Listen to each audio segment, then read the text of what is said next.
Sangamon County is changing the amount of days that your child has to quarantine if they're sent home from school from COVID-19 exposure.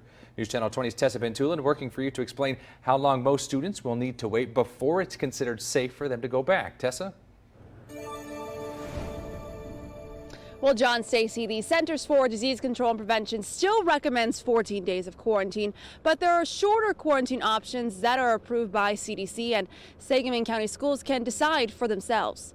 Under new guidelines from the health department, all Sangamon County schools can change quarantine days. A father of two tells us what he thinks about the change. I mean, I don't see as it being that big of a deal, but I think a lot of this is that people are kind of scared. People are tired of being inside. They're wanting their kids to get out. Gail O'Neill, the county's health department director, says if your child is in quarantine from COVID-19 exposure and has no symptoms, they can return to class after 10 days with a negative test. But the new guidelines are different for student athletes.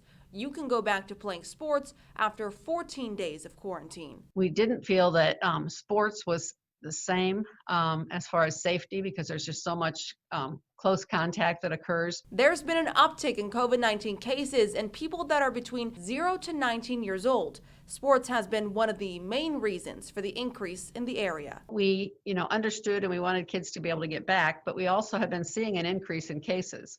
And the increase in cases is in the younger people. O'Neill says in the first 14 days of April, 47 kids under the age of 10 tested positive.